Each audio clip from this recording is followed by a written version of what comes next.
हम पिछली स्लाइड में जो था हमारा पिछला लेक्चर था उसमें हम एटम मॉलिक्यूल्स वगैरह के बारे में डिस्कस कर चुके थे।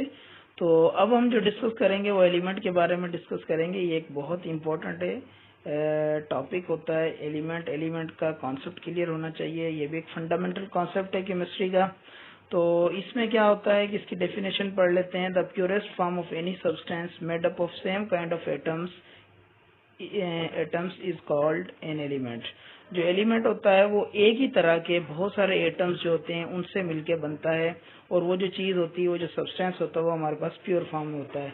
लेट सपोज गोल्ड है, सिल्वर है। नीचे एग्जांपल्स आपको दी हुई है। सोडियम, इसका सिंबल दिया हुआ है Na, और गोल्ड है Au, इसका सिंबल दिया हुआ है। सिल्वर चांदी को कहते हैं, इसका सिंबल Ag दिया हुआ है। और कार्बन और ऑक्सीजन O, ये जो है एलिमेंट है हमारे पास।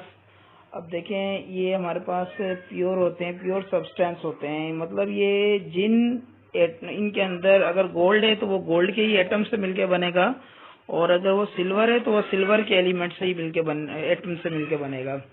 तो ये हमारे पास एलिमेंट के हवाले से था। तो यहाँ पर आप देख रहे होंगे कि सोडियम को जो उसकी आगे ब्रैकेट में उसकी सिंबल है वो Na है। Na इसलिए क्योंकि सोडियम का जो लैटिन नेम था, लातीनी जुबान, जिस टाइम ये दरियाफ्त हुआ था वो लैटिन लोग थे जिन्होंने फर्स्ट टाइम इसको डिस्कवर किया था। तो उन्होंने अपनी जुबान में इसका नाम रखा था नेट्रियम। तो इस वजह से नेट्रियम की वजह से इसका नाम रखा था नेट्रियम। इस वजह से इसका जो सिंबल है वो उसके लैटिन नेम से ही Na से शो किया गया। इसी तरह गोल्ड का जो है वो लैटिन नेम था आरम, और उस वजह से उसका जो सिंबल है उसके लैटिन नेम से रखा गया है।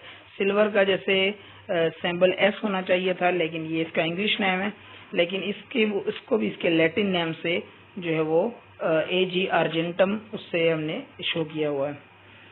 इसी तरीके से कार्बन को C से, ऑक्सीजन को O से हमने शो किया हुआ है। तो अब हम आपको बताते हैं कि ये कुछ एलिमेंट है, इनकी पिक्चर्स हैं। जो सबसे ऊपर पहली आपको नजर आ रही है, ये हमारे पास आयरन है। तो आयरन एक हार्ड जो है वो एलिमेंट होता है, और ये इसकी आपको नजर आ रहा होगा एलिमेंट ये किस टाइप का, और ये डिफरेंट पर्पसेस में यूज होता है। इससे पुल वगैरह बनते हैं, और ये वो तो एलिमेंट होते हैं, उनके डिफरेंट यूजेस होते हैं। अब देखें कि आयरन का जो सिंबल है वो Fe है, ठीक है। तो इसका नाम भी इसके लैटिन नेम से ही, इसका सिंबल भी इसके लैटिन नेम से ही है। इसका जो लैटिन नेम है वो फेरम होता है। इससे नीचे गोल्ड है, ये गोल्ड की ब्रिक्स हैं, और ये भी एक एलिमेंट है। एलिमेंट मैंने जैसा कि आपको बताया कि जो ऐसा सब्सटेंस जो सेम टाइप ऑफ एटम्स, अब ये गोल्ड है तो इसके अंदर जितने भी एटम्स होंगे सारे के सारे गोल्ड के एटम्स होंगे। इसके अंदर हम आयरन के, या हम ये नहीं कह सकते कि निकल या कॉपर या किसी और मेटल जो है वो इसके अंदर शामिल है। अगर कोई और मेटल इसके अंदर शामिल है तो ये प्योर सब्सटेंस नहीं होगा, और प्योर सब्सटेंस नहीं होगा तो ये एलिमेंट भी नहीं होगा। आगे हम देखते हैं, वो हमारे पास मरकरी है। मरकरी का सिंबल Hg है, और ये मरकरी जो है हमारे पास देख रहे होंगे, ये एक ऐसा मेटल है, जितने भी मेटल हैं सारे सॉलिड होते हैं, लेकिन ये मरकरी एक वाहिद ऐसा मेटल है जो कि लिक्विड फॉर्म में पाया जाता है और थर्मोमीटर में यूज करते हैं। इसका बॉइलिंग पॉइंट बहुत कम होता है, मेल्टिंग और बॉइलिंग पॉइंट। इसी वजह से ये हल्का सा जो है टेम्परेचर पे क्या हो जाता है, मेल्ट होना और राइज होना शुरू हो जाता है।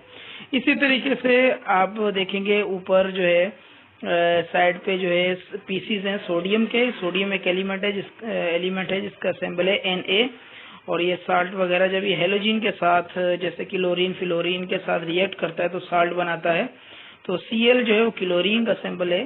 तो Na सोडियम है, NaCl ये साल्ट है जो घर में आम यूज, हम जो साल्ट खाने वगैरह पकाने में हम यूज करते हैं, ये वो साल्ट है। और इसके नीचे जो लास्ट है कॉर्नर में नीचे, ये हमारे पास एल्यूमिनियम का एक पीस है। एल्यूमिनियम एक मेटल है, और वो भी एक एलिमेंट है जो कि मेटल होता है, और इसको भी डिफरेंट पर्पसेस में यूज करते हैं, जैसा कि एरोप्लेन्स वगैरह की जो शीट बनती है, बॉडी वगैरह बनती है, ये लाइट होता है, हल्का होता है, इस वजह से इसको यूज किया जाता है। और इसके अलावा जो है इसको डिफरेंट आजकल ये जो दरवाजे खिड़कियां वगैरह ये इनमें भी यूज किया जाता है। तो ये देख रहे होंगे बेटा, ये आप देखें, ये आपका एक असाइनमेंट होमवर्क हो जाएगा। आप हाइड्रोजन से लेके कैल्शियम तक के एलिमेंट हैं, इनके सिंबल हैं, उनके नेम्स हैं, एटॉमिक नंबर, एटॉमिक मासेस हैं। ये 1 से लेके 20 तक के एलिमेंट के एटॉमिक नंबर और एटॉमिक मासेस वगैरह आप याद करें, इनके सिंबल्स, इनके इनके नेम्स। और ये कुछ एलिमेंट हैं जैसा कि boron, carbon, nitrogen, oxygen, fluorine, neon, aluminium वगैरह, silicon, phosphorus, sulphur, chlorine, argon, gallium, germanium, arsenic, selenium और ब्रोमीन और क्रिप्टॉन। ये एलिमेंट है। ये एलिमेंट के डिफरेंट यूजेस हैं। इनकी पिक्चर्स को आप देखें, समझें। और ये डिफरेंट एलिमेंट डिफरेंट जगहों पे यूज होते हैं।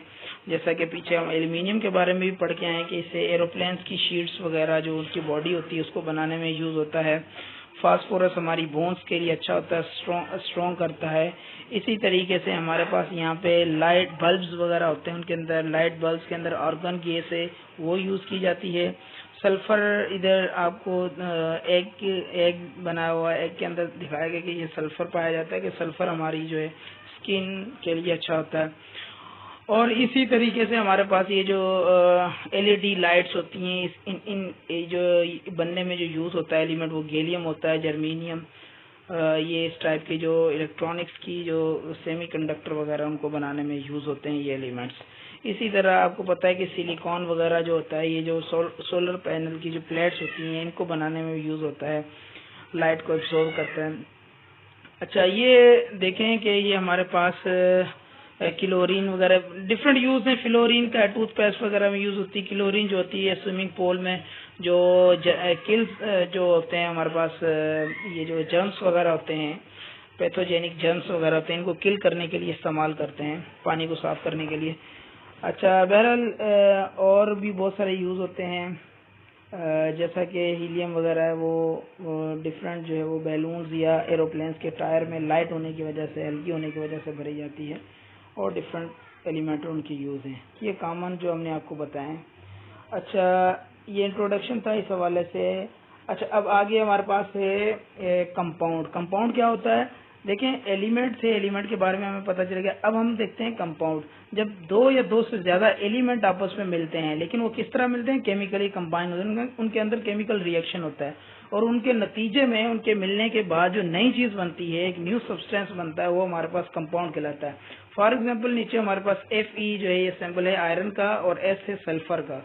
सल्फर और आयरन मिलके आयरन सल्फाइड बना रहे हैं, ये कंपाउंड बन गया हमारे पास। इसी तरीके से अगर आयरन Fe आयरन को हम ऑक्सीजन के साथ रिएक्शन करवाते हैं तो आपको पता है कि Fe2O3 जो कि फार्मूला है रस्ट जंग का, वो बन जाता है। ऑक्सीजन के साथ आयरन का आयरन जो है रिएक्शन करता है तो वो रस्ट में कन्वर्ट होता जाता है। इसी तरीके से नीचे हाइड्रोजन है H2O2, ये रिएक्शन करते हैं तो वाटर बनता है। वाटर एक कंपाउंड है तो जो कि दो एलिमेंट के मिलने से मिलके बनता है, जो कि हाइड्रोजन और ऑक्सीजन है। अब हम ये कह सकते हैं when 2 or more elements are combined, chemically combined together to form a compound. तो ये हमारे पास कंपाउंड था। हमारे पास ये तमाम फंडामेंटल चीजें क्लियर होगी।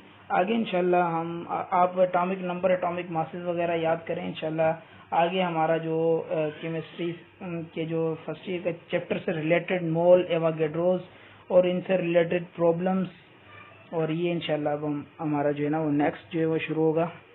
तो ओके, अल्लाह हाफिज।